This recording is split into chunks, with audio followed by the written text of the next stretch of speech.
and welcome back officially to Pop Therapy, live and in person with Ryan Bailey. This is crazy. I feel like I'm in a virtual reality experience because I just usually talk to you over Zoom or something. I know, it's crazy. This is great. This is amazing. We've got a whole setup going on. This is like the LA files. There's LA files and there's New York files. Yes.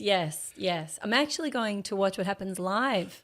Do you know who the guests are? It's Daisy. Okay. And I can't remember who the other one was, but it was not someone a name that I knew. I just spoke to Daisy a couple weeks ago and she's awesome. Amazing. Yeah. Oh, I'm really hoping I'm like going to be in a room this big and for Watch What Happens Live? Yeah. Well, it's a very tiny space. Yeah, you've been to one, haven't you? Yeah, I've been to one. Yeah, yes. And it's like a shoebox. I mean, it's not too much bigger than this. Wow. But it seems so huge when you watch it on TV. And I think that's also like your expectations because you're watching a show and then it's this shoebox element, which I kind of love. Yes. I mean, you'll be like right there with the godfather of Bravo. Yeah, I mean, it is weird. You're not supposed to idol worship or something, but I think there are a couple people like him where I have no problem in sadly parasocial worshiping him. Totally.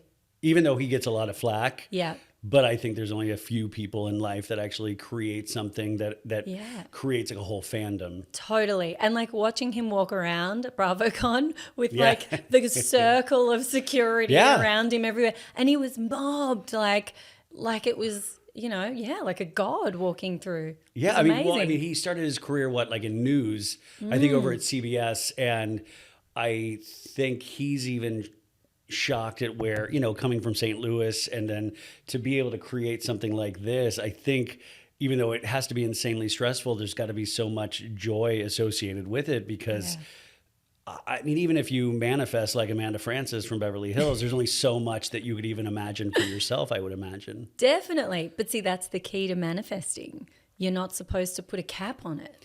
But it's like that's more like, well, I want to be Superman. I want to fly. I want to have superpowers. Yes. I mean, that you're right, but at the same time, I think I was raised with like kind of a Catholic guilt that only take enough for yourself. Right. I'm okay with this much, and it feels awkward if it's more than that. That's really interesting, actually. Yeah, because you do have a kind of humbleness about you that a lot of other podcasters don't. I think it's called depression. But right. No, it's not about being humble. It's just about like, well, I get to do what I want. I get to do what I like.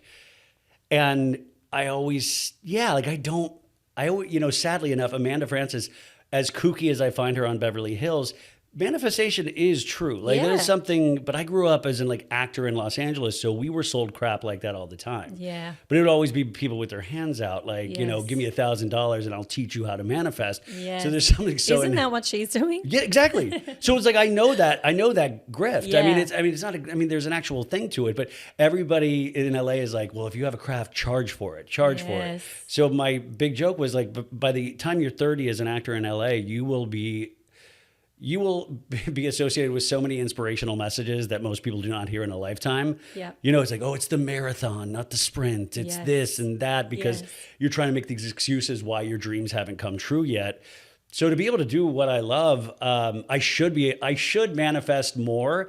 But at the same time, I always say, if this is it, I mean, this is not bad, Yeah. But I think it is all starting to happen. I mean, you're like on Peacock and, like Bravo is obviously very impressed with your work, as they should be. You were doing amazing things at BravoCon. Like surely the next step is you'll be moderating panels. Oh, knock on wood. I mean, those are things that I actually feel comfortable where I don't feel that would be greedy for me to want. Yeah. Because I'm like, well, I feel like I've worked that, or I feel like I could.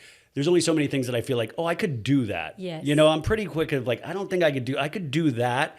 But also you think about it, what we're doing right now, even though we deeply love it, we're giving free advertising to someplace. It's like we are giving a hour and a half long commercial, and I do it 5 times a week where I am not being asked to promote something. I'm promoting something out of my own heart. Yeah. And so how do you not then try to try to be like, you're part of this. We want to Yeah. make you more part of this, Yes. or even Yes. like you get people on Bravo that you interview, you're doing them a favor in some ways. Yeah, I know, but it's that weird imposter syndrome thing. It's like, why would they want to improve someone for me? Like, Yeah. you know? I still deal with that all the time, Yeah. and you see the people that I always say the obliviousness is a quality that I wish I could have, because if you're oblivious, you're going to want more and you're going to go for more. And you see the people that are really successful. I think there's an air of obliviousness to them where you're like, you're an idiot. Yeah. you're like a full blown idiot, Yeah. and yet you are killing it. Yeah. But yeah, I think it's also okay to just be like, well, I get to do what I want to do, and I'm not. I've never been driven by money. I don't want a fancy car. I'm cool with the Toyota. Yeah. I'm not a big. I'm satisfied in those ways. Yeah. Yeah. But that's amazing. Yeah. Long may that live in you with huge, big successes around. Oh yeah, it. but Yeah. then you think of your life as like, well, how many more? You're not this is so dark. How many more years do you have, and how Yes. many more? Like they're all. I mean, we're about to have our first child, and Yeah. like that's, to me, that will hopefully be. It will be the greatest gift, but like to me, that is like, wow, that's more than I could have ever Yeah. asked for. Yeah.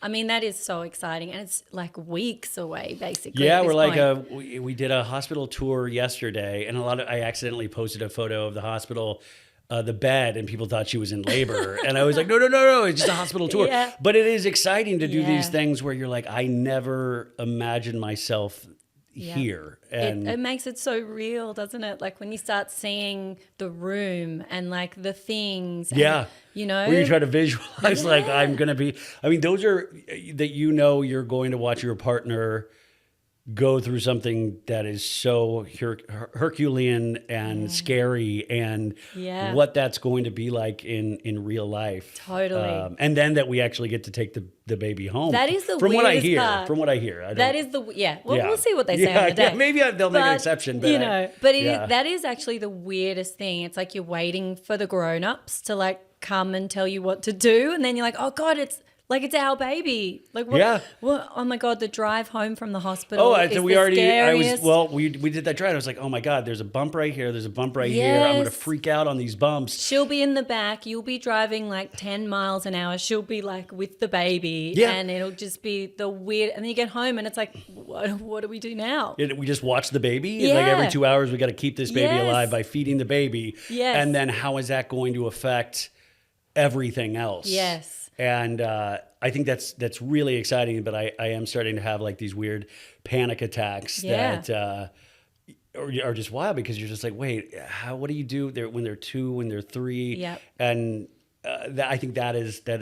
Do you know what though? 2 and 3 doesn't just suddenly happen. No, I hear it's like a it'll day-by-day all- experience. And Yeah, so, yeah. when she's 2 and 3, you'll be there already. So Yeah. it's not like, oh my God, what do I do? But there are plenty of those moments all day long anyway. But, it's literally just getting through those 2 hours at a time. And those first few weeks of living in like a completely weird alternate reality where you don't know what's night and day, because Yeah. it's like literally you're feeding every 2 hours, and then it's like, what is going on? But I think you've talked about this before, about like having trouble sleeping and Yeah. not getting huge amounts of sleep. So I reckon you're probably in a good place for Yeah. this.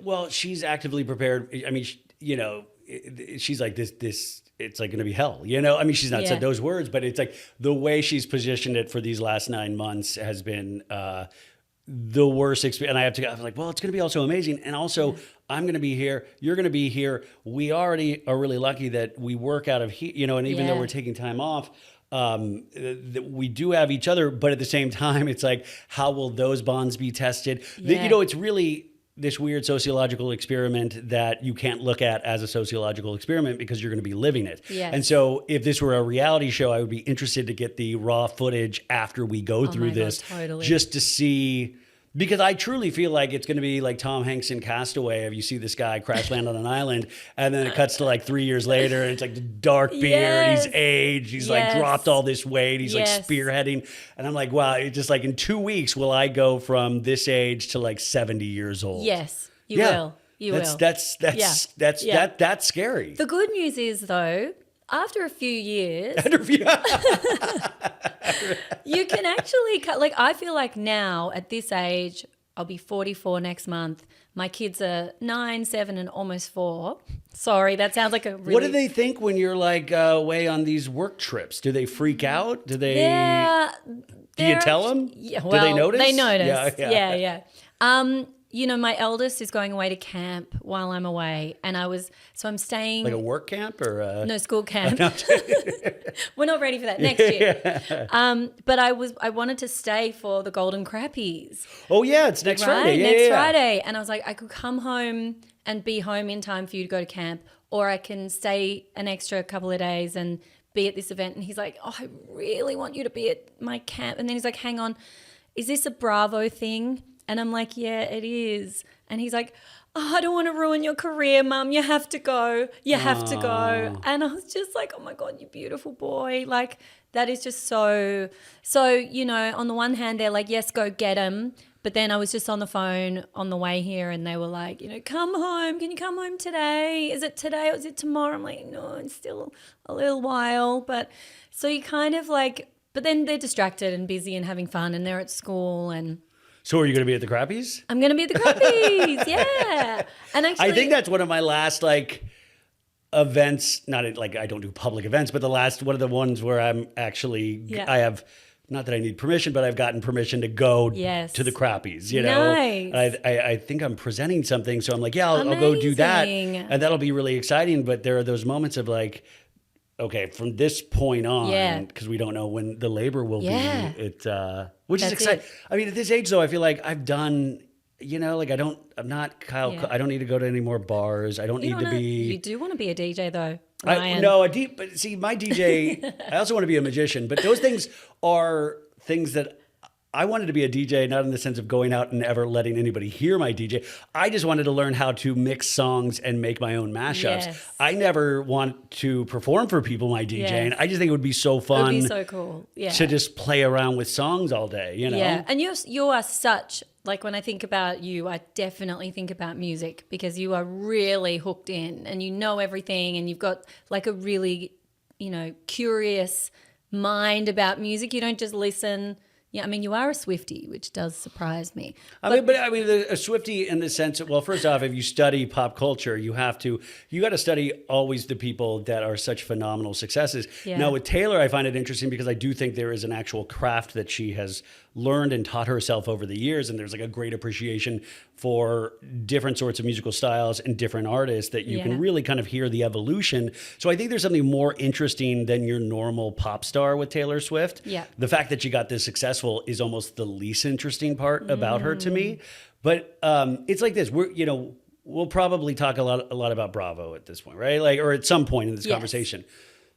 Is that there are so many other amazing, fascinating things about this world and about pop culture and about the written word or the fact that somebody can sit down and write a musical composition. And Bravo, to me, is an art form, but it is slowly over the years becoming more about the people behind the cameras to me than it is the people in front of the cameras. Because once those people are aware that they're in front of the cameras, a lot of the magic wears off for me. So true. Because I hate that I always slag on her at this point, but Lala Kent. Lala Kent is very interesting, dynamic when she first came on Vanderpump Rules. Yeah.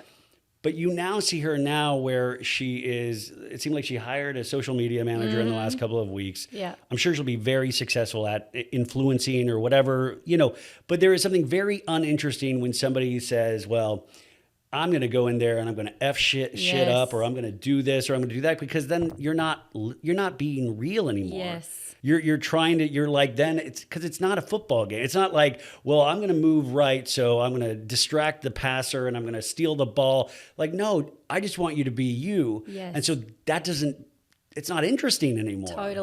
Totally agree. And the other thing that irks me about her, and I think we've talked about this before, but it's her constant rewriting of the narrative and of history. Like, it's very like it's a politician. Oh, but like, does she think we're that stupid? Yes. Well, I don't know. That we believe whatever it is that she's putting in front of us today?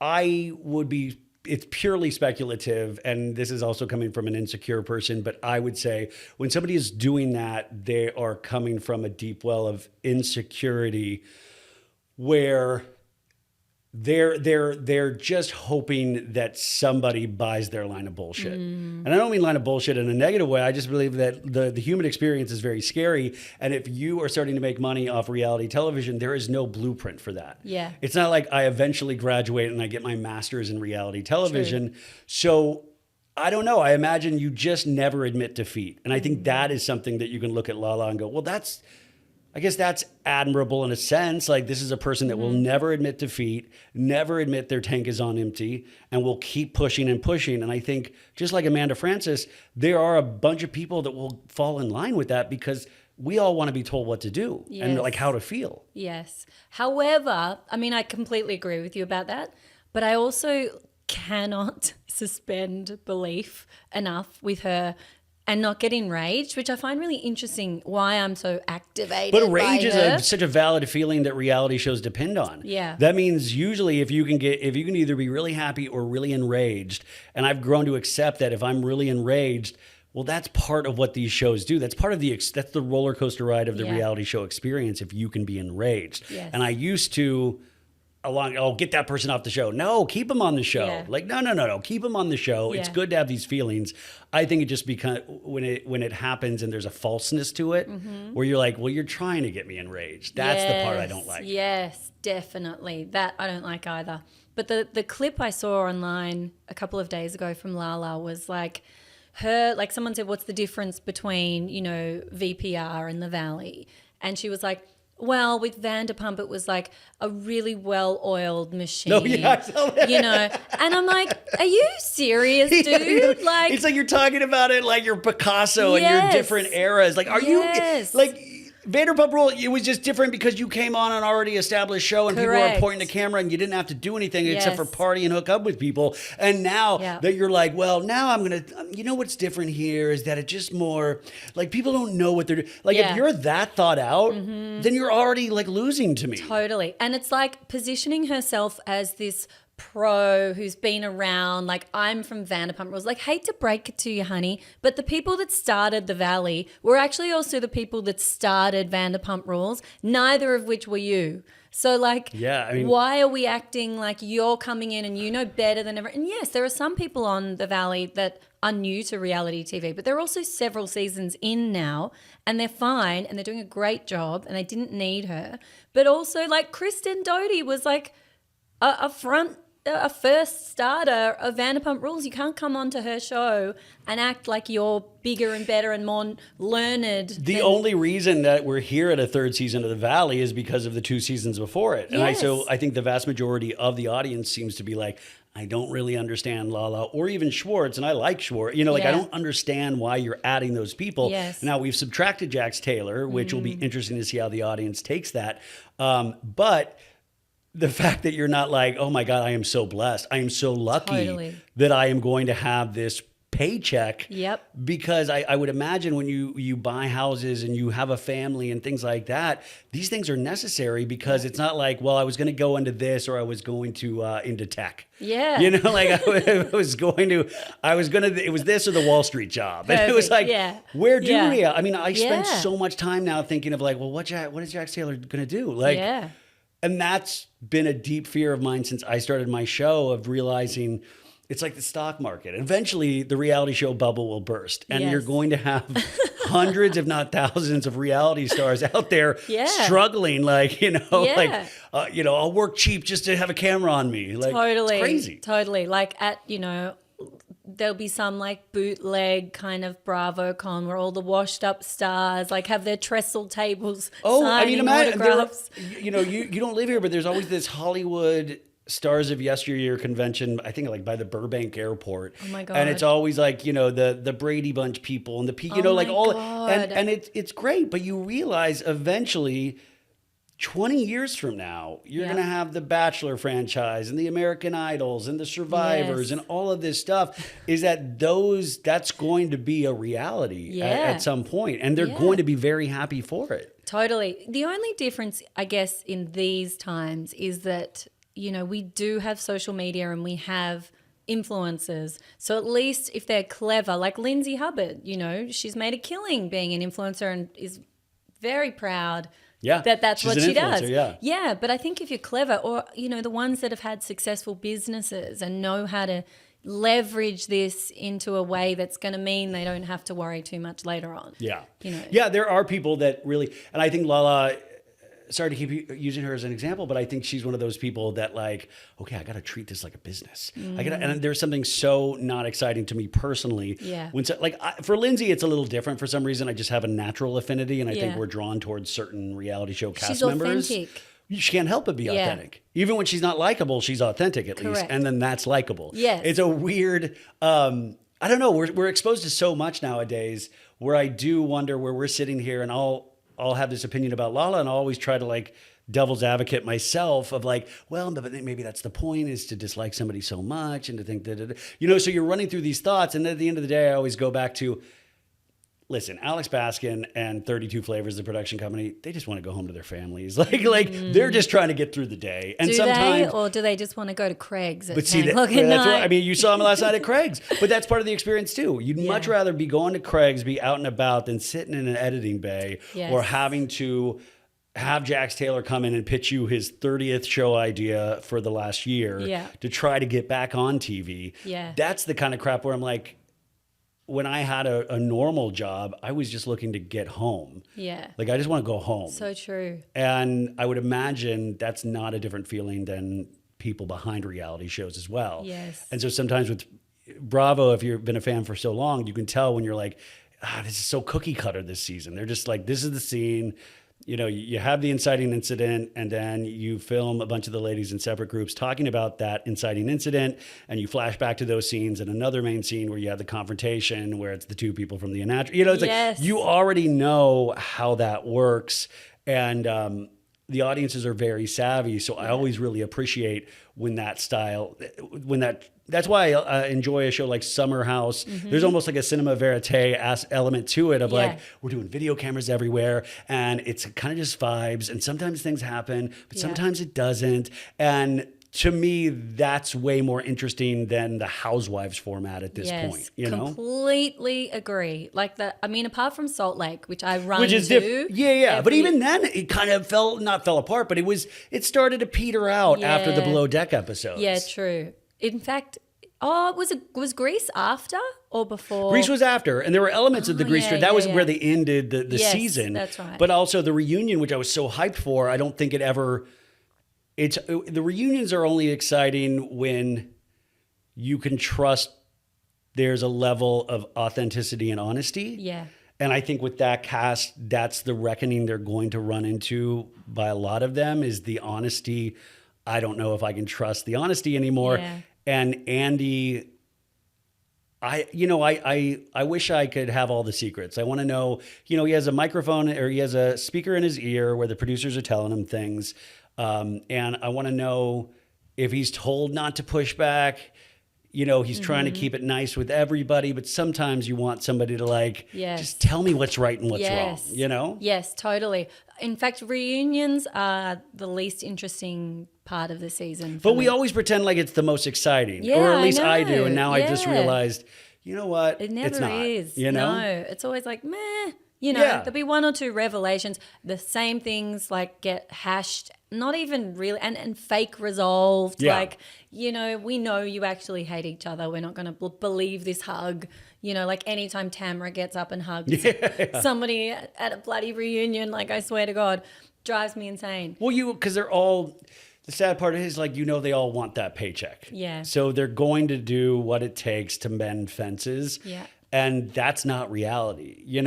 I've been mad at people, or people have been mad at me, and you can't cut people out of your life. And I'm like, snip, snip. I don't, that reality is not reality TV where you are forced to be in this box. And that's why Vanderpump Rules, the only element that would have been funny if that old cast kept going was the fact that they were chained to each other. Yes. Because it would have been this endurance test on people that never should still be together. Yes, totally. And I think, again, that is why the shows that are the juiciest and hit the best are the ones where they're real relationships and friendships. Yes.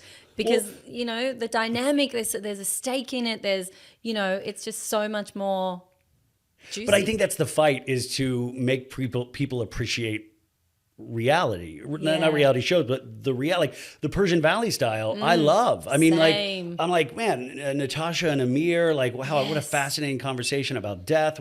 Like those things as I get older are more and more fascinating. Where I'll sit there and I'll really consume that, and it means something to me, and I'll think about it a week later. And those kind of things, you're like, oh, that keeps me up at night, and it's almost trying to show people why, like, hey, I know this is flashy and exciting, but this over here, this is a foundation that I think you can go to town on, and it's going to, it's going to enrich you in some way. Yes, totally. Let's talk about the Valley Persian style, because I am loving it. Yeah. Like, it is so good. There's not one bad character. There's not one flat spot. Like, everybody is bringing something.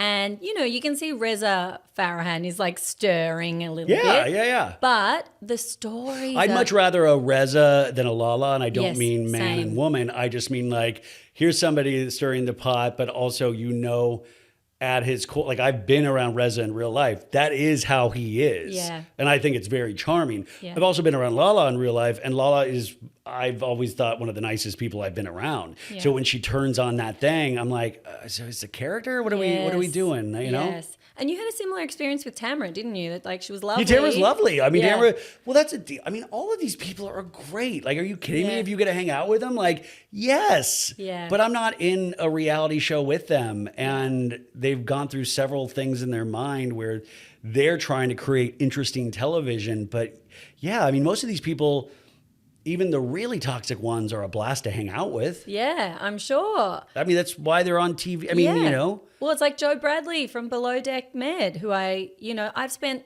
days with him, and he is so much fun Why have you in spent real days? life. I know you interviewed him once, but why days? He was in Melbourne, and so we went first for a long lunch that ended up with our friend that ended up going for like 9 hours, and then we arranged to do the podcast after that, and then, you know, we had a little catch up before, did the pod, had a little lunch after, and he's genuinely like such a fun time. Yeah, I mean, But, you know, you would think he'd be a total asshole. no, because I think being a total asshole is like, once you get to a certain, I mean, I think there's an alchemy with the camera that, like, you're able to pick up on certain things that you can't actually when you're in front of somebody. Yeah. And so I think, but I would not, like, Joe Bradley, that's his deal. He is so charming. Yeah. It's just that he makes such piss poor decisions, it seems like, or at least the edit makes it seem like he makes piss poor decisions that are coming from a very selfish place. Yeah. According to Below Deck. Yeah. But yeah, I would imagine he's a blast to hang out with. Super, super fun. But also, you know, like, I don't know why I feel like I've got more empathy and understanding for him. Maybe it's because it's like, oh, look, he's 28. You know, he's a young guy who's like having a good time. But wouldn't you be the target audience of women that would have empathy for him and think, like, wow, I'm different, I have empathy for him? He's an maybe. attractive guy with Maybe, a beautiful accent and very funny. Like, you're not like Mother Teresa. My God. Like, He's you're like, you know what? I Jovi. see something different. I'm like, I bet a lot of people would find the same thing. That's why he's, True. you know, that's why people love him on TV. True. Okay. Having said that, though, they are so passionate, and I've talked about this on a few different episodes. The comments, like, he's collabed on every post that we've done. So I see every message that is intentioned for him, and it is like 98% vile. Like, Oh, is it? So, See, I don't. so I hateful rarely and angry. open DMs anymore. I don't. You know, like because of that. Because Yeah. of, like, just on the off chance there's a bad message, which I get. I mean, that kind of stuff. really? Yeah, but that kind of stuff floors me. Like, I just, like, I Yeah. know, and so I've become less on Instagram. You know, like, it's just Yeah. not. Yeah. I don't know. I protect my peace, as a housewife would say. Well, you have to. Yeah. You have to. Now that I've seen it, I mean, it was affecting me. I kept messaging Joe going like, are you okay? Like this. He's like, oh, it's fine. It's fine. You know what? They're passionate. It's great. Yeah. It's It's not, views. I mean, grow up, do it on a podcast like normal people, Yes, you know? exactly. Exactly. Do it in front of people. Yeah. But the Valley, so you interviewed Sky recently. Oh yeah. Sky Ascari. Yeah. She was Yeah. great. I mean, you know, she's the villain of the show. And Yeah. it seems like Reza and like, you know, has very passionate negative feelings about her. But I did interview her. I know it was her first podcast that she had done. And I you know, the people at Bravo just said, hey, go easy, but I don't go hard anyways. No. So I was like, you don't have to tell me that. But Yeah. I found that endearing in a sense. Yeah. Because I would imagine being presented one way, even if that is who you are, is still difficult if you're not used to it. Yeah. I mean, Lala at this point would be used to Yeah. a lot of different things being said about her, but if you're new to that, and I would imagine that, but she was so charming and she was so was. funny and you know, it was hard to dislike her after Yeah. talking to her. Yeah, she came across really well. Like, I really liked her listening to your interview. And, you know, I actually also really enjoy her on the show, but she's got like absolutely no Filter. Yeah, and no self-awareness. That's great. That's I a mean, it's great perfect. quality in reality Perfect television for star. reality. You know, Yeah. I mean, the only danger now is to, I would imagine, if you're a producer, you know, not sweet talking, but just, you know, how important you are to this. Yes. You know, really making her feel special and needed and wanted. And Yeah. I see your side, and the audience needs to see your side. Yeah. Like, that's what I would love to know, how that works. Well, also you're right, because I think she seems to be someone who is very good at protecting their own needs, and so she hasn't shown up to Yeah. events and things. So it almost gives the vibe as well that she's not like just thirsty to be on TV. She's like, no, I'm not hanging out with these people that I blow my nose with. You Which she know? said that was from her mom. Her mom used to say Amazing. that. Yeah. Because I was like, where'd you come up with that line? She's like, my mom used to say that. Incredible. Like, and I was like, that's so great. Like, you know, I was like, what a little What a interesting moment. detail. Because I was like, did you just come up with? Did you write that? Yeah. Tonight's episode, I think it's Mercedes' open house. Yes. And Mercedes, I went to that open house, and I don't want to be on TV, but I went and I just hung in I don't think I went as far away from the cameras as possible, but I always like to see what that's like, you know? Yeah. And by the way, beautiful food. And that was when, because Mauricio was there. Yeah. And I was like, oh, Mauricio's on this? Oh my and God. it's Bravo this year on Bravo. Totally. And it's always great to watch how these things are filmed. Yeah. Like, I don't, and it also shows like, oh, I would never, there's not a part of me that wants to be on it, but I always love to watch it happen. Yeah. Did you pick up anything? There was a conversation between Mercedes, Reza, and I didn't know those people at the time. Like, I didn't know, I think Tannen was there. I mean, they were all there, but I didn't recognize them because I didn't know anybody. Yeah. I just knew Reza and Mercedes at that point. Yeah. I was like hanging out at the food table, just watching through the window. Amazing. Oh my God. But it's great because, you know, you'll have the two cameras on you, and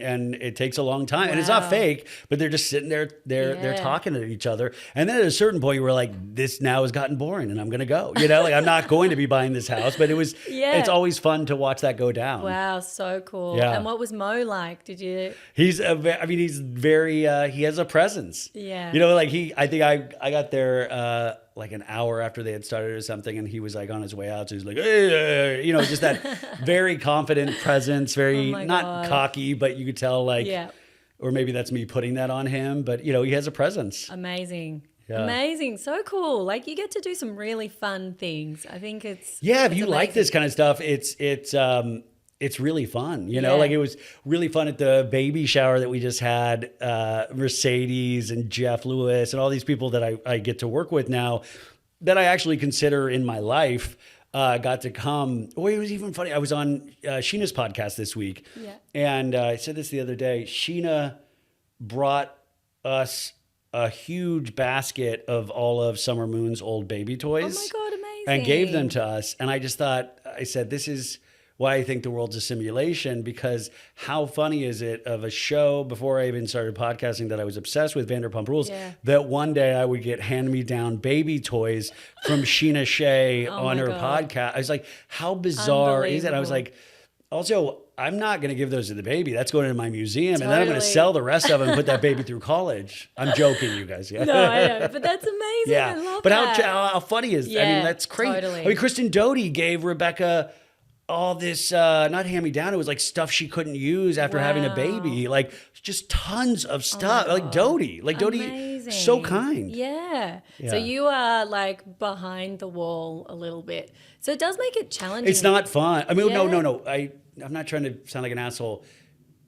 I do realize, I mean, I think I was more excited by that a couple of years ago. And now I find it a disadvantage at times Yeah.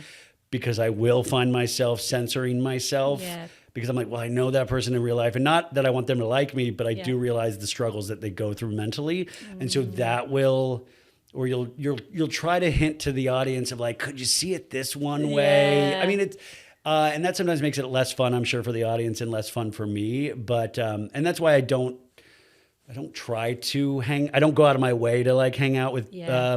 Bravo celebrities or anything like that, you know. But Yeah. Jeff, it's on his radio show. and Yeah. I consider that a little different, and Yeah. his show's not on yet, so Yeah. Are you going to be on his show? I think you. I'll be on as like a background, I would imagine. Like Okay. I think, yeah, a couple of times, but not in any real capacity where I'm arguing with anybody Okay. or I'm great just to be like furniture, like Okay. because there's a lot of like events that have happened Yeah. that you probably will see me bounce. Like we just had a karaoke party on Friday, and you know, I'm just kind of roaming around. Okay. But I'm not. Once again, like looking for the I've never Yeah. been that like, hey, look at me, you Yeah, know? yeah. But it's fun. It's fun to be there. Super fun. Yeah. But it does make it tricky. So does that mean you're not going to listen to me bitching about Sheena anymore?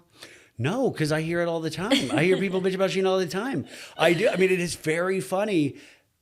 But I will say, and I can't tell if this is because, but I'm like, well, I think I can understand the Lala, the Sheena of it. That's really her. I see Sheena as this not tragic figure because she's done a lot of great things, but there is a deep insecurity in a different way than say a Lala. Yes. Is that you're caught up in this thing where like this is your life and you are trying to be successful and I mean, she's a very caring person. Like all the jokes about Sheena of like having like her locations of all of her friends in her phone. Yeah. She really does have this OCD thing where she needs to, it's not like collecting information, but she gets really, I don't know, those things are actually more real than I gave them credit for. Okay. But also I think, I don't know about Sheena, but a lot of them have a good humor about themselves. Yeah. And how do you not, even though I still hold true to this day that Good as Gold is a great song. Like, it's a great pop song. Can't necessarily agree with you on that one, that but song, to each their own. No, it is. I mean, it's better than most Bravo celebrities' pop songs, point blank. Do you know what I'm missing while I'm here? No. Countess Luann in Melbourne. Oh, for the Luniverse. She's doing. Wait, is that the Mighty Hoopla thing? No, that's in Sydney. Okay. But then she's coming to Melbourne and she's doing shows. Luniverse. And I had tickets. Well, I mean, I'm sure you will. You know, it's not like it's Billy Joel's last tour. I think Luann's True. got a bunch of different tours ahead of her. True. And you know what? Maybe I'll see her next time I'm here. And you know, I've seen her like I think 4 times now or Oh, something. rub it in. And it just keeps getting better and better. Like it just it's I mean that's kind of a obliviousness I talk about where you're like, Yes. could you imagine? Like I remember when she first started doing cabaret and I was like, this will not last. And Yes. she's made a whole industry out of it. Totally. And she's just like, you know, her trajectory has been so interesting. Like who she was at the beginning of Roni Insane. to who she is now is like completely different people. And I think she's living the exact life she wants to live. Yeah. Because if you watch her on those first couple of seasons of Roni, you see that she's a dedicated mother. You know, she's married to the Count, but also there's like one episode where she goes out with her niece and it's like some hole in the wall bar. And she Yeah. just was like, this is amazing. Yes. Oh my God. You know, like she'd be like, I'm a fun girl, right? You know, like, and you Yes. just sense this, like, this is where I want to be. Yes. At like a downtown dirty club. And I'm Yeah. like, now she's made that her life where Yeah. I can't even, because I would imagine like that takes a special kind of person, because I would be bored out of my mind to have to go out night after night Same. and have to go in front of an audience and not realize who's there because they love you, who's there because they're here to make fun of you, who's there like that I think would eat me alive. The thing is, she's eating men alive. So for her, this is like a smorgasbord. Like every night is like, who am I going to meet? And it would, every night. I mean, she's hanging out with like Tilda Swinton, for the love of God, in her castle in Scotland. I mean, that's why I always say I wish Andy Warhol was alive to see this. Because I just would have loved his take, because I think he would be in heaven with it. Like there is a slight chance that he'd be like, "Oh, I've been there and I've done that. This is horrible." But I would have loved to have seen which housewives he would have flocked towards. Definitely Lou. Yeah, I mean, I think so. You know, Sonia would have been trying, because remember, she partied with Madonna and John all the time. Do you think Sonia Morgan's going to be in the John series that's out right now? Well, they were a Sonia so Morgan close. Character? Yeah, she of would course. just have to be. I mean, really. That's great. Yeah. Oh, I love that. I know. You know, there's so many like scandals and things happening as well in the Bravo world. Like we had Jill Zarin completely ruin her career again for like the third time. Yeah. You know, there's all this kind of Epstein and Carol Radziwill linking stuff that's coming out. You know, I just wonder, like, what does the future hold for, like, do you think we'll see Jill back? Or is this like, well, no, not on done? Bravo. I don't. No. I mean, we'll see her on that Ultimate Girls Trip road trip that they filmed, because she was there. Okay. I think on one of the nights towards Okay. maybe the last one. So I think you'll see her there. I don't think they'll edit her out. But I don't foresee. I mean, maybe another network, but it's not going to be E, and it's not going to. You know, I think they drew their line in the sand. Yeah. And I'm. You know, I think Jill. I think the Jill wants to be on TV. So you never, if somebody wants it that badly, but she seems to have shot herself in the foot every time. You know, she's really screwed up a lot of her own opportunities. Yeah. And there doesn't seem to be a lot of trying to empathize with other cultures, other people, other thought processes. And, you know, that's true to form, because Jill was always this kind of yenta that like put it out there and like, no, I know, you're surprised, I got it. You know, like it was always Jill's way. And so I would imagine when you are of a certain age, it's got to be really hard to try to look at anybody else's perspective. And that makes me sad, because I'm like, oh man, this could be such a learning experience. And at the same time, I don't want anybody to learn for the sake of money or opportunity. Yes. But but at the same time, I'm still making my way through I'm doing a Romy rewatch for their Patreon. I'm loving it. We always have that Jill. Yes. That's the beautiful thing about television. Totally. Yeah, you're right. And like maybe it's okay to let current Jill go. Well, yeah, I mean, like I you can only go back, you know, it's like we have that. Like no matter what, even the Golden Life with Luann, Sonia, Dorinda, you know, it's like you're going to see a show that will not be the show that you loved so much, because it's like like a band. Yes. You know, it's like at a certain point, those bands' first 3 albums are going to mean the world to you, because you were at a certain age in your life, a certain experience of your life. And then you're like, well, why isn't that band, they're still putting out albums, but they suck. Yeah. It's because we've changed. They've changed. Like, and sometimes that works for you and sometimes it doesn't. And so that's what I find fascinating, is that I can still watch those and it takes me back to where I was when I first saw them. And I think now you're almost forced to acknowledge the passage of time in your own life, and that can be sometimes difficult. Very confronting. I definitely still feel like I'm in my, I would say early 30s. I can't believe I'm like approaching. You look early 30s. I mean, like you look. I mean, like I feel old. I mean, I feel.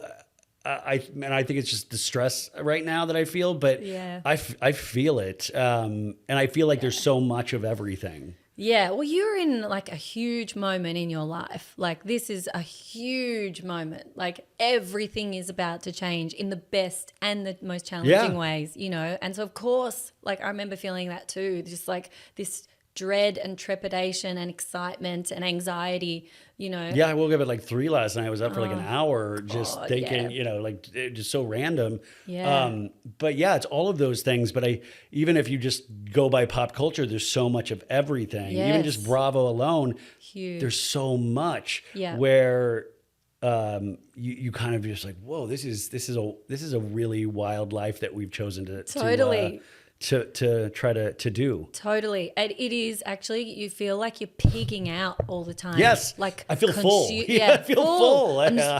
it consuming. Yeah. Because, I'm sure your algorithm looks very similar to mine, and it's like 10 million kinds of Bravo videos at any given time. You could actually think Bravo is the only world that exists. And that's why I was saying it's like good to visit other, like, that's why I always try to listen to an album every day, a different album. That's why I always try to read something that's not anything related to what I talk about every day. Palate cleanser. Yeah, I mean, kind of, or just to remind yourself like that, we love all different kinds of things. Yes. And those, it really enriches the Bravo experience if you're not just consuming Bravo. Yes.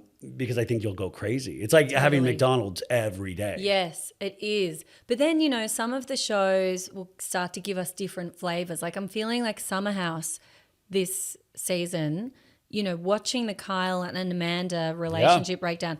Oh my God, like I can feel it. But I love that. I mean, I love that it's so like, because the whole premise of Summer House is so silly that it's a summer share house for young people where they binge drink. Yeah. And now you're realizing as you get older, that's not a reality anymore. Yeah. Well, it shouldn't be. It shouldn't be a reality, but I'm saying that's what's so interesting is you're watching people get older in a marriage, and the reality of a summer share house where you binge drink still makes sense to Kyle, and it doesn't make sense to Amanda. Yeah. And that to me is like, whoa, we waited 10 seasons to get this gold of what age does. Totally. And listen, Kyle is acting like a complete child, and if he is out there cheating all the time, that's ridiculous. Yeah. But if he's not, and he's just there, just not wanting to, to fight against the light of day and to not go gently into the night. Yeah. Like if that's it, that's like tragic, but an interesting character where Amanda's like,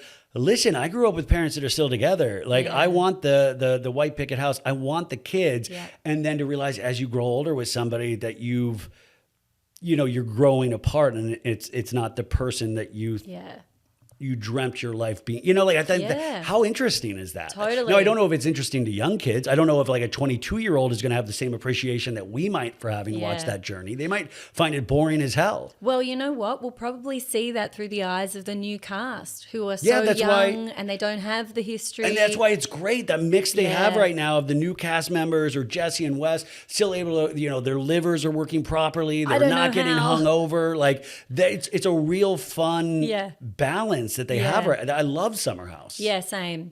Is Rebecca okay? I mean, we all saw KJ on the beach. Oh yeah, KJ's nipples. Yeah. My fiance has a fascination with nipples, and she would always say she'd always thought West had meaty nipples, and I was like, "What are you talking about?" And then she thinks West is into nipple play. She's just pulling things out of her ass. But then KJ had a shirt. The new cast member KJ. Rebecca was just like, whoa, he's got amazing nipples. Look at this guy. And it is so funny. I got a lot of messages. That people like, oh, did Rebecca see it? And it was like, of course she saw it. Like she'll be watching one of those shows with me, and I won't notice it at all. And she'll be like, look at that nipple. Well, she's going to get really into nipples when the baby comes. Yeah. Because let me tell you, they change. They definitely, they go KJ style when the baby's here. They do kind of go back, though, you can reassure her. Yeah. They snap back. Yeah, they do. But yeah, I think, that is really bringing it. What do you think of my boy Ben, my Australian compadre? Not that I don't like him. I just am curious how else he's going to fit in, because right now it's like the plight of the best looking man in the world. Yes. That needs a haircut. Like other than that, I don't, like it's almost like he truly is the man that everybody's just like, God, he's hot. He's the perfect man. That's what they say about him. Like, okay, but what else is there? Yeah. So do we get to see what else is there? Like he seems like a nice guy. Also, for anybody that always says they're shy, but they already were like the Australian Bachelor, I am a little suspect of. So I watched that season when it was on, and he was one of 3 bachelors at the time. It was one of those weird ones where there were 3. Oh, they had 3. Oh, okay. And a penthouse full of women, and so then they all, and he was exactly like this on that show too. And he actually he struggled big time. He couldn't open up. He couldn't do those emotional conversations. And that seemed to be his kind of key takeaway from the show, that everyone else was having those deep and meaningfuls and like, what do you want out of life and all of that. And he would get like red and uncomfortable and close up. And he was finding that really challenging. So I think maybe that style of reality show wasn't for him. But we also didn't really see a whole lot of other dimensions with him where it was like, you know, I think he genuinely just is a nice kid from a nice family. He does seem like a nice guy. And he seems, you know, and so like, and luckily Summer House, there's like a deep bench right now where there's not a lot of heavy lifting that he has to do. But I mean, I've already gotten to know KJ so much through his stories. He has such a very interesting life with the stories about his dad and his mom. And, you know, it takes just a couple of scenes to actually get to know somebody on reality television. I just still don't know a lot about Ben. Yes. Except that that everybody says he's the hottest guy known, you know, that's ever lived. I mean, he's really good looking. And I think he's really lovely. And I think those two things make him even more attractive. But yeah, I don't know that we're going to see a whole lot more. Yeah, I mean, like I'm curious, you know, but I don't dislike him. No. I know that I don't dislike him. He's not offensive in any way. Yeah. Especially on the eyes.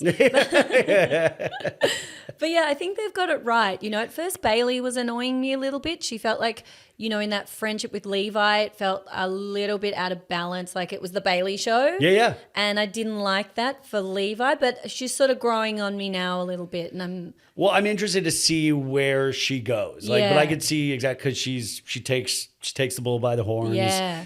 But I kind of, I don't know. I don't mind it, but I know what you're seeing. It was a little bit like, okay. Yeah. And we know she makes out with Carl at some point. Yes. And so I want to see. Which, was so surprising. Like that, I mean, she talked about him like kind of being appealing and whatever, but I sort of felt like she was going to make a play for Ben, and she was doing that. I just Sally. I recapped today where I was like, she was like, is Ben that guy? Maybe. And I'm like, I don't think you ever got a shot with Ben. I was like, no offense. I mean, like you seem great, but I didn't see anything there. So what are you talking about? Is Ben going to be that guy? Exactly. Like maybe Amanda and Ben if the Kyle thing wasn't happening. Definitely. I would think so. But, you know, it was almost like, you know, they were in that bed situation, which, by the way, I'm like not happy the beds are being used again. You know, we just got out of the beds. Can we like stay out of the beds? Oh, yeah. We're getting a lot of like Levi and which I guess is okay because they're like decompressing about like what's going on out there. I'll allow it, and it's funny at this point because they're like, what the hell's going on? This is crazy, which is very funny because I would imagine everybody else in that house is so desensitized that it's fun to watch new people be shocked and horrified. True. That's funny right now. Yeah. It just got to the point where Paige, who obviously is, you know, icon, blah, blah, blah, it was just like that's all she wanted to do was stay in the bed and then go. You know, it's like that is, I guess, iconic behavior in a certain sense. It's just not dynamic behavior. No, I don't find it iconic. But, you know, I don't like that like Jessie and Sierra and Amanda are kind of trying to like continue the tradition. It's like, no. Jesse just wants to be in bed with two girls. Correct. Horizontal. Like of course he's going to try to. Specifically those two. Yeah, of course he's going to throw himself in there and be like, I'll be the Paige. I know, but I just like, I don't need, like those scenes to me are so boring. No, I mean, Sierra said before on Watch What Happens Live that this was the most she's ever been out in a season. She, I think, was very open about being on Prozac, I think, you know, which I'm always so proud of people that go on that mental health journey. And it seems like it really made a lot of positive things happen in her life. Yeah. And already she's a lot more dynamic than she's been in other seasons. I've had a slow bill with Sierra. Like I did not like her for I think 2 seasons. Didn't hate her, but didn't like her. And then I don't like because I just felt like she was like one of Paige's foot soldiers. Yes. And so I love when, you know, a cast member will decide to either they'll get kicked off or they decide to go.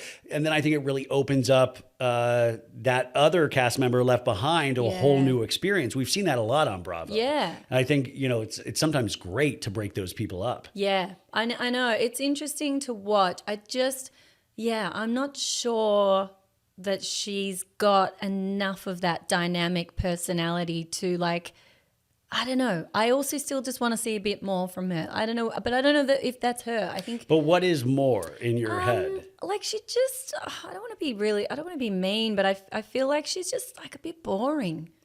Like, I thought she started off boring. It is interesting, but I was trying to think of me in my 20s and I'm trying to think like, you know, is watching somebody come out of their shell, because even like her talking heads now, they have like these, I mean, they might not always land, but there's like actual jokes in them, or there's Yeah, actually like that's true. looks to the cameras. And That's I'm like, true. you've learned that from Paige. You've learned that from, and not that you're copying, but it's like when you got to hang out as a kid with the older kid on the block and you're just Yeah. like, I love this dude. I want to be exactly like Yes. him. And you're not trying to imitate, but you're just like, you pick up on these Yes. things. And so there's like something kind of endearing about that for me. I could be Yeah. putting too much on this. No, I obviously, totally see that. But there is something that I'm like, if you go first season Sierra to now, Yeah. I think it's a world That's of true. difference. And to be fair, as she's talked about, she was depressed, you know, for a lot of that time. I mean, she doesn't have a great relationship with her mom right now. Yeah. She has issues with her. I mean, like, there's an anger that she has in her that she Yeah. does not want to bring into whatever family she tries to create. Yeah. Those little things I find fascinating. Those are Yeah. the dynamics, because you're like, yeah, she's like this, but remember, she's dealing with like a lot of this repressed Yeah. anger that she's dealing with. She's not talking with her mom. You know, Yeah. those kind of things get exciting for me. Yeah, and maybe we'll get to see more of that. And maybe that's what's missing, you know, the depth where we're getting the full picture of her. Because, you know, we just saw her with her heart broken, you know, with West and with Austin. And that was just all a big messy time, probably when she was low anyway. But, you know, those little conversations with KJ. And now she's got her friend that's come into the house. Yeah, Mia, yeah. So maybe we'll get to see more of those meaningful conversations. I'd love to hear more about her family. Yeah. And what else happens in her life. You know, they keep calling her a nurse. I don't think No, she's... I mean, at this point, it's, you know, but like, what is she doing? Take us to a photo shoot. Take Yeah. us to like, what are we doing? And just give I mean, that... I saw her. I think she was like the red carpet host at the Wuthering Heights premiere, and I was Yes. like, all of a sudden she was with Jacob Elordi. I was like, I didn't even know this was something she wanted to do. I was like, Yes. wait, what? I know. I saw that too. Like, that's the crazy where it's not jealousy, because I could never be Sierra, but you're like, wait, what? Like, she's Yeah. interviewing actors. I didn't even know this was on the horizon. She seems so disinterested in performing, you know? So that was a really interesting thing to see as well. Yeah. Because I was like, Yeah. I just didn't even think that. I mean, I knew Paige and Hannah were doing that Yeah. kind of stuff, but I just didn't know Sierra that was the thing. And I was like, No. wow. Yeah. Yeah. But Good you're for her. right, you know, yeah, hanging out with the older kid on the block is kind of working out for her. I mean, kind of. Like, Yeah. didn't it always usually work out for most of us? I mean, it gave us confidence that we True. didn't really hadn't earned yet. Yep. It showed us a little bit about the world. I mean, from what Yep. I remember, but. Yeah, I mean, I think that's the way that I look at those things. So it's great that Paige isn't there, so she can kind of, the training wheels are off. Yeah, she can fly. Yeah. Now we have to also talk about my boyfriend, Which one? my one and only that you introduced me to in person, Ryan Bailey. Oh, Craig Conover. Yes. Yes. So what are your takes on what is going down in Southern Charm? Well, did you watch it last night? Yeah. So, you know, Craig and Kyle are two sides of the same coin. Is that, you know, when they're pressed, even if they have a reason to be pressed, they usually they usually take the bait and will say something so inane and stupid and based out of anger that you're like, dude, you've worked too hard to like throw a snide comment at Yeah. Vanita. Even if that's what Vanita potentially wanted or was trying to get out of Craig, it's idiotic. There's no place for it. And for, you know, like, you don't know, what do you say? Shut the F up or something like, you're literally nothing in my life. Which he tells Austin all the time, like, hey buddy, I don't think about you, anything Yeah. I do. He always gets pressed. And that's like a thing again, like every bad move we make in life usually is based out of some deep insecurity. And so Craig is a deeply insecure, if you read his book, he was picked on and bullied as a kid. He was made fun of. And like, Yeah. you can see that when he feels like somebody's talking about him or he's being like, if he perceives it in some sort of bully behavior, he like sees red, it seems like. Can I offer something there? Yeah. He has ADHD, right?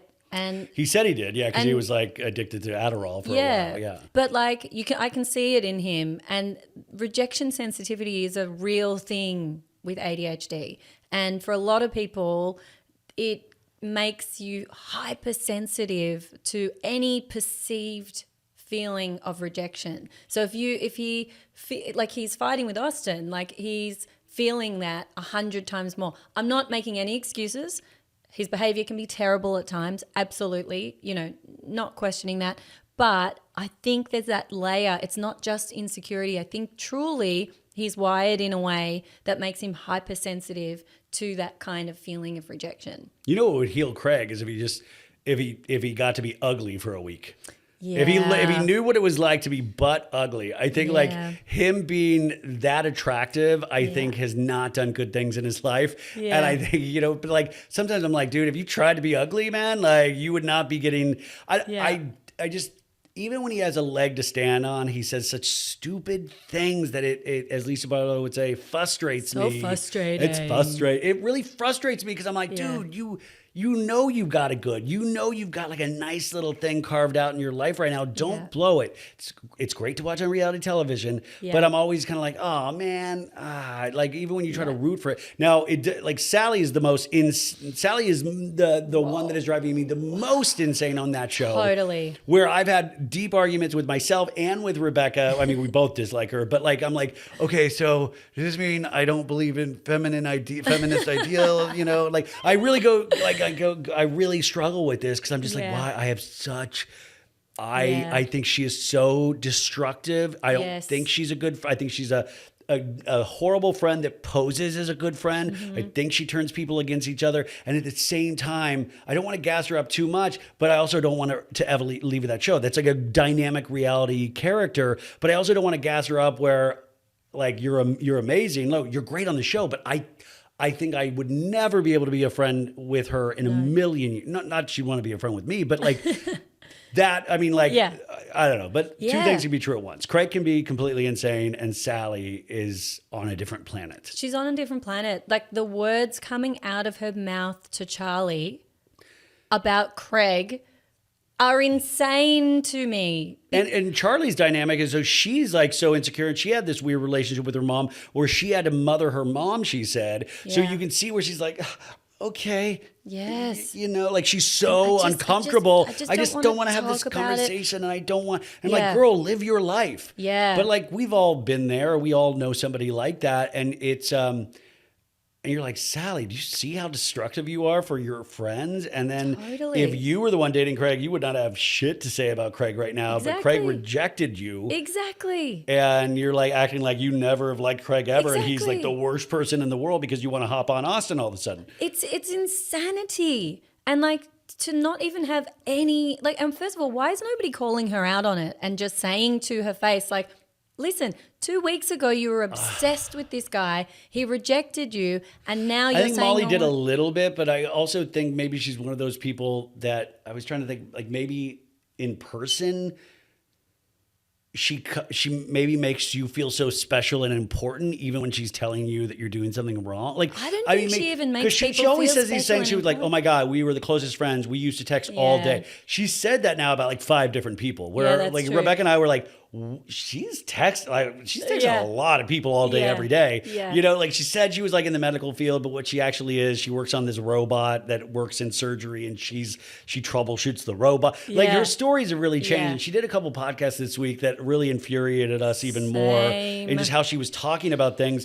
And I'm like, even with the Austin thing, she's like, you know, it's not, we could be good for each other. Not now. But like, you know, I'm not saying we haven't hooked up or like, and I'm just like, okay, so once again, you put yourself in a relationship where you are giving away everything that, you know, like, you mean Austin gets to have free sex without any kind of emotional, like, and all, you know, like. Because she's trying to be the cool girl. But how many times have we seen her try to be the cool girl already? I know. You're like, this is the same. Nobody cares enough about you to sit you down and being like, what are you doing? Totally. And I think I would love to know if she's like this in real life all the time or if it's a lot to do with the show. Like she's trying to one up Charlie all the time with her relationships. Like, you know, you don't need to apologize to Shep. Like, you know, she knows these boys and it's her show. And like, I'm telling you how to behave, Charlie. Like, you don't need to, you know, and I just like, I'm dying for Charlie to like really give it to her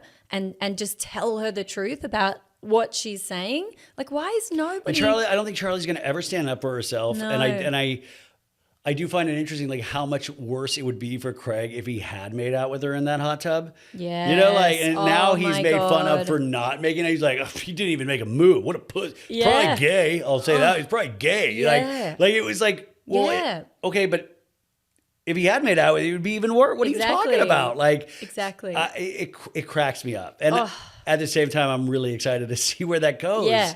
I mean, we know where it goes. Yeah. Well, reality shows, that's what I say. It's always that interesting thing where it puts the viewer in this like moral judge, like you're the moral judge of these people based on this edit.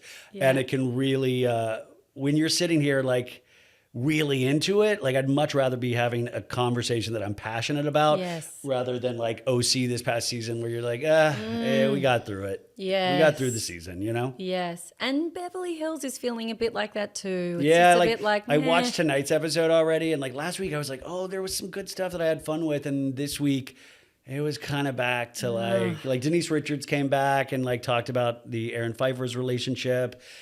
I don't know. Like I don't think that's my show right now. No, it's not. So none of these shows should be my show, by the way. Like, as a housewife myself. Like, yes, as a reality star yourself.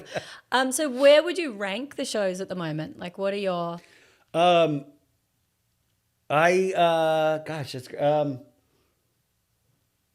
I think Summer House I'm the most excited about. We're only 3 episodes in, so it's giving me something different each episode. Southern Charm I would go second, actually, weirdly enough, but I can't tell if that's just because I've been recapping it with Rebecca and she's like really energized me and like I've had a really fun time doing that with her. They're great episodes, by the way. Yeah, it's given me, them. I've had so much fun with that. So that would do, and then I would say, based on like the first reunion and the last episode, Potomac I would put third, weirdly. I thought that really, and I can't wait for this week's reunion episode. So that would be 3. And then what else is there? Well, Valley Persian Style. Damn. I'll go 4 on Valley Persian Style, but that could go 3.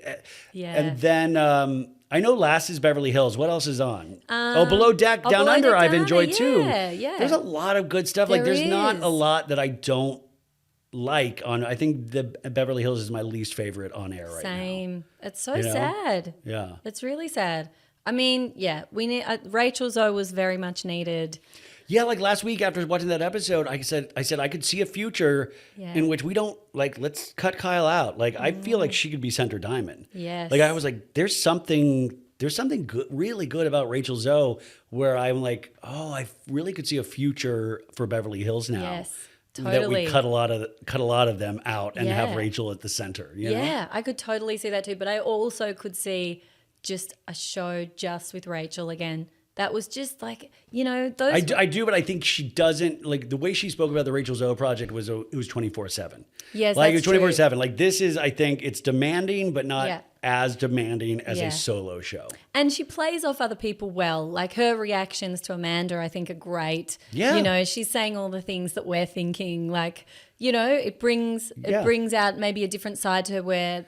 But she's not been cruel yet. No. And I like that as well. Yeah. But she's like, you know, what does this add to the conversation? Yeah. You know, things like that. Like. It's great. I mean, it's great. You're like, oh, this is what I forgot how much I did love Rachel Zoe project. And it's really interesting to see all of these years later who she is now, what the similarities are, what the differences are, going through a divorce, having these kids. Yeah. I mean, right place, right time to have her back on. Totally agree. Would you, if you could just wave the magic wand and you could take out anybody, even if it's the whole cast, what would you do with Beverly Hills? Cut Kyle, even though I love her, thank you for your service. Yeah. We might be able to use you 5 years down the road. Go live your life away from cameras and see what that's like. Yeah. Get rid of Kyle, get rid of Erica.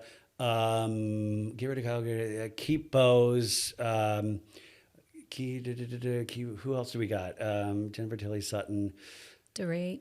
Dorit. I mean, I'm Dorit idolizing Rachel Zoe has been fun to watch. Yeah. But my problem with Dorit is that at the end of the day, I still have no concept of what her day to day looks like. Like I don't get true. You could be doing just like stay at home mothering, or it could be insane. I wouldn't know because I don't get the sense that I really know you after all of these years. And I think that's disappointing. Yeah. But I think the power of Rachel could bring in a bunch of new people. Yeah. I don't like relying on stunt casting or bringing back older housewives because I think that's almost saying that there's not fascinating women out there that have like new stories for us to be excited about. I just feel like it's always in, you know, like even with Vicky coming back to OC, it's like great, but I never truly felt Vicky left. No. Like Vicky has always been around. Yeah. Like even though it's like a friend of or this. And so it's like, you're going to try to get me excited about somebody that I don't feel truly has ever left the Bravo sphere. Do you know what we haven't seen with her though? Like, and she did this really well when she was on the show. It was her whole like story, her whole family story. She brought everyone. Vicky? Yeah. Yeah. Earlier seasons, you saw, Yeah. you knew her brother, you knew her, like you knew all of them. Absolutely. They were at like, you know, frat parties and Yeah. family parties. Yeah. And like, you really, it was real. Yeah. It wasn't like watching people be influencers on these shows Exactly. now and go into these, like, you know, there's only so many times we can go to like Javier's and Yes. like go whoop it up at a place that I've never seen with Yes. actual real people in your family. So it feels like I'm watching a documentary. Yeah. And I think Housewives it's gotten so far from what it once was. Totally. I mean, Vicky surprising her son Michael Yeah. at college So good. and doing keg stands. So good. I mean, that's amazing. So we're never going to see Heather Dubrow doing something like that, or like, I mean, no, we see Heather Dubrow, like, you know, flying her kids on a private Yes. jet to go to school. yes. I don't know. I'm sometimes a bad Housewives fan because I don't care about fashion and I don't care about obscene wealth. Yeah. Like, it's fun. Yeah. Like, okay, that's a big house. I got it. But like, I would so much rather be like, well, what's going on Yeah. with you, or what's your Yeah. story and how do you interact with this person? Same. Like, that's like, Yeah. because I'm like, well, if you have that, that's like a foundation. Like, Yeah. who cares what else happens? Well, that's what makes those other shows great, because Summer House and Southern Charm, they've never really been about the fashion and the I mean, okay, in Southern Charm we see the plantations and Yeah. things that like the Ravenels had and all of that. But that's kind of more like a historical aspect to that show. It's never been about like flashing the cash. It's really been about the relationships. And so I'm with you. I would way rather watch. I mean, it's why we watched like Jersey Shore. It wasn't because they were fancy rich kids. They were just these crazy Yeah. kids with these crazy dynamics and like They were still doing their own laundry, tan Yeah, laundry. They were taking themselves to do exactly. all these things. Exactly. But I also leave room that I know that like people watch these shows. There's all different types of people that watch these shows. There are people that are like, well, all I do is watch it to see these insane houses and Yeah. cars and outfits and stuff like that. And so Beverly Hills this season is successful in that sense, where I'm like, I've seen more price tags on episodes where they'll Yes. flash like this ring costs this and this purse costs this and Yes. stuff. And so if you're into that, you might be thinking this is the best season known to man. But Yeah. if you're in for like real relationship stuff and like, you know, already Beverly Hills is at such a disadvantage because, you know, it's their coworkers. Like half the time Yeah. they're like, well, I haven't seen you since we did the reunion. And you're like, Yes. well, wait, I thought I was watching a female friend group, but really I'm watching a bunch of employers that had a summer break. Exactly. You know, like you're like teachers at this Yes. point. You had a summer break Yes. and now we're forced to hang out with each other and I still don't like you. Yep. And that's almost then a reality competition series to me as opposed to a documentary about somebody's life.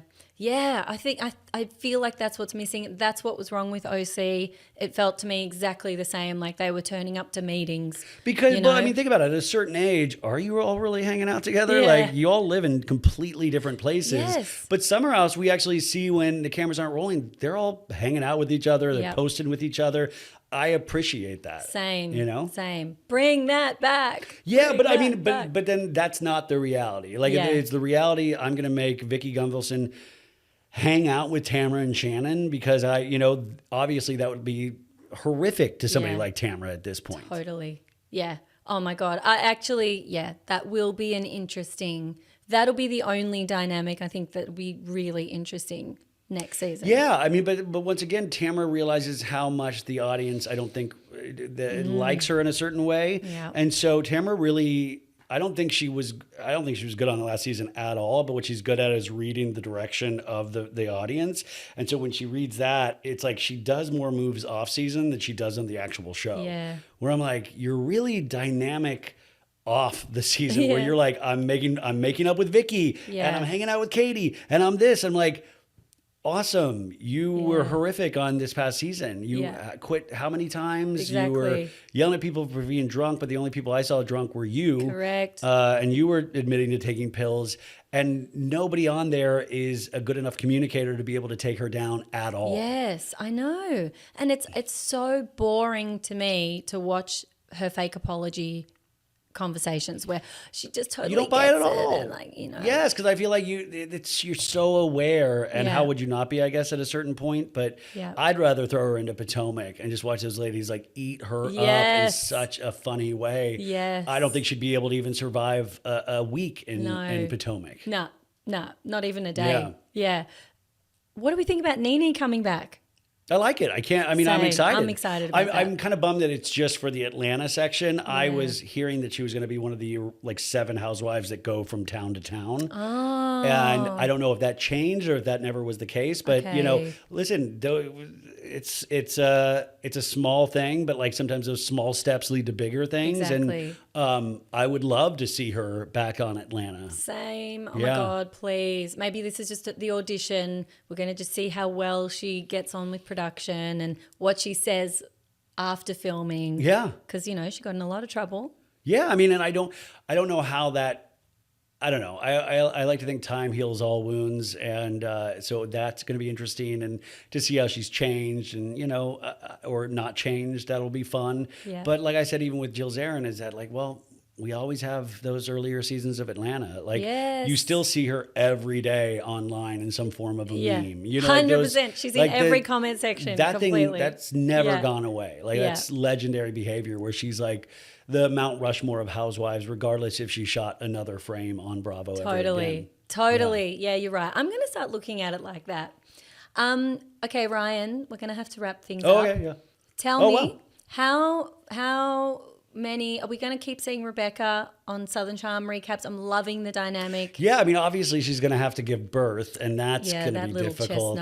You know what? No, I think we are. Like, I'd asked her to be on for years, I think, at this point, and I was so tired one night after watching Dancing with the Stars, I think, and I said, oh man, it would just be so awesome if you would do that. And she finally took pity on me, and I thought she was, I was like, really? Yeah. And she did the Dancing with the Stars recap, and then she really enjoyed it, and people really enjoyed her, and I think she got a lot of positive reinforcement, but I kept saying, well, you know, no, it's gonna eventually switch. And then there'll be a Reddit thread. Oh yeah, but I mean, I hate to even say that, but I mean, that stuff always kind of happens, and but at the same time, I think it's 95% has been positive.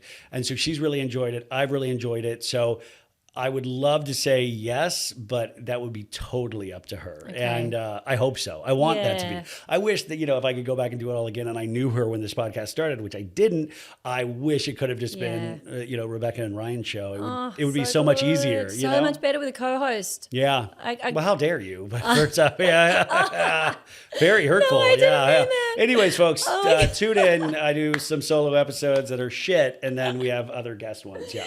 I just mean as a podcaster, it's way more fun to bounce off another person. Oh, it's so much better. It's like I look forward to it like tonight I have to do a Beverly Hills recap by myself whenever I get done with whatever. You know, it's like, and I'm already dreading it. Well, it's because it's depressing anyway. Yeah, so you're trying to find ways to entertain yourself. And that is, it's sometimes really hard when there's not a lot to work with on a season. Totally. And that's where Rebecca is just amazing. Well, she's my favorite episode every week. You should have asked her to be on this. She probably would have come. Oh my God. Well, actually, she's been had a cold for the last week, but she's Well, tell her I would love to have her on the show. Yeah, genuinely. I mean, she might get a kick out of that. Yeah. Amazing. Okay. Well, would it be weird for me to hit her up? You can hit her up and see what she says. I definitely wouldn't keep her. I mean, I know she's, you know, I don't know if she'd come all the way, but she'd probably Zoom or something like that. Oh, that's what I mean. Yeah. I'm but sure I mean, she it would. wouldn't be weird for me to text her and like, hey, I'm there. It's great. I mean, like she doesn't care. You know, she doesn't like, you know, but she's great. She's so funny. Yeah, so funny, and we are very aligned on. Oh yeah, you guys things. go because I'm sometimes a Puritan where I'm like, no, don't say that. It's crazy. Yeah. You but know? I love it. It's like it's awesome. You get to be the straight man, and she gets to be the fire. Great. It's amazing. All right, so Ryan, everyone already knows where to find you, but I'm just excited to be here. This is a blast. Yeah, but come on. Oh, Where do we just find So you? Bad It's Good with Ryan Bailey. That's it. Yep. It's And the podcast, Patreon. YouTube, Patreon. There's plenty out there. So subscribe to the YouTube if you want to see the visual, audio podcast, rate the podcast 5 stars, patreon.com/So Bad It's Good. We're doing old Romy episodes. And I think that's it. That's a lot. Amazing. Yeah. Love it, Ryan. Great to do this in person. Love to do this in person. Let's do it again sometime Yes, soon. please. All right. Thank you.